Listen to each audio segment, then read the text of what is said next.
Hello दोस्तों, नमस्कार, सलाम, सत श्री अकाल। मैं हूं आपका दोस्त अभय।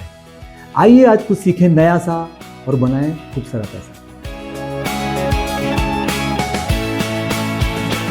हर महीने सैलरी आती है, खर्चा निकलता है और एंड में सिर्फ वही एक सवाल, पैसे बचाऊं या इन्वेस्ट करूं? एफडी में करूं, शेयर्स में करूं या म्यूचुअल फंड्स में करूं? म्यूचुअल फंड्स, जिसका नाम सब लेते हैं लेकिन समझाता कोई नहीं। तो आज दोस्तों इसको इतना सिंपल बना देंगे कि आज आप बोलोगे कि यार ये तो पहले ही कर लेना चाहिए था। म्यूचुअल फंड का मतलब होता है मिल के इन्वेस्ट करना, जैसे नाम से ही आप समझ पा रहे होंगे। मान लीजिए कि 1000 लोग हैं और सभी ने 1000 रुपए डाले हैं, तो टोटल पैसे हो गए आपके 10 लाख रुपए। अब ये 10 लाख रुपए कौन इन्वेस्ट करेगा? आप करेंगे? मैं करूंगा?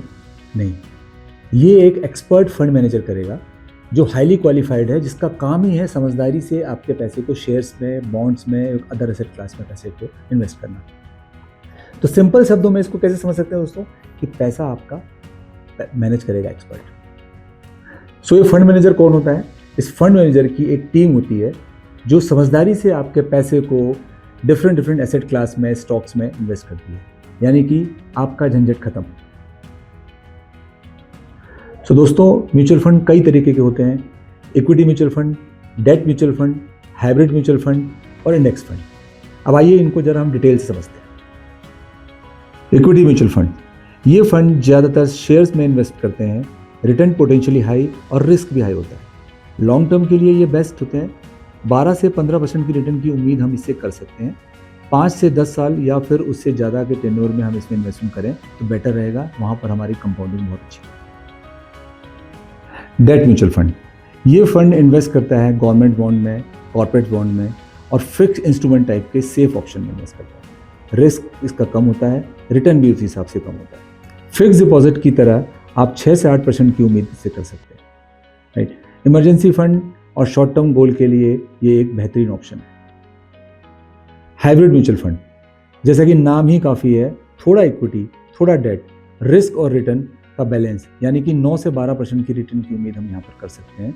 बिगनर्स के लिए, जो पहली बार इन्वेस्टमेंट कर रहे हैं या जिनको बहुत ज़्यादा समझ नहीं है, वो इसमें इन्वेस्ट कर सकते हैं। इंडेक्स फंड, ये फंड निफ्टी, सेंसेक्स को फॉलो करता है। ये एक पैसिव फंड होते हैं। मार्केट जैसा चलेगा उसी तरीके से ये बिहेव करते हैं। लाइक जैसे निफ्टी या सेंसेक्स जैसे जैसे चलेंगे वैसे ही आपको ये फंड रिटर्न देगा।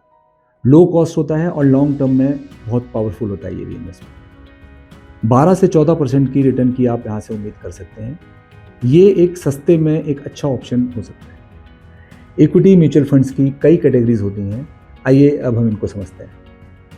लार्ज कैप फंड्स, ये फंड्स बड़ी और ट्रस्टेड कंपनी में ही आपका पैसा इन्वेस्ट करते हैं। जैसे इंडिया की टॉप 100 बेस्ट लिस्टेड कंपनीज हैं, उनमें लाइक टाटा हो सकता है, रिलायंस हो सकता है, HDFC हो सकता है और एक्स्ट्रा कुछ भी हो सकता है इसमें large cap companies. Small cap और मिड कैप के कंपैरिजन में अगर हम देखें लार्ज कैप, तो ये लेस वोलेटाइल होते हैं और लॉन्ग रन में आपको ये 12 से 13% की रिटर्न की उम्मीद आप कर सकते हैं। मिड कैप, ग्रोइंग कंपनीज में ये निवेश का एक अच्छा ऑप्शन हो सकता है। इंडिया की टॉप 250 कंपनीज में आपका ये पैसा लगता है। यंग इन्वेस्टर्स और एम्बिशियस लोगों के लिए एक अच्छा ऑप्शन हो सकता है। 12 से 15% की रिटर्न आप यहाँ पर उम्मीद कर सकते हैं लॉन्ग टर्म।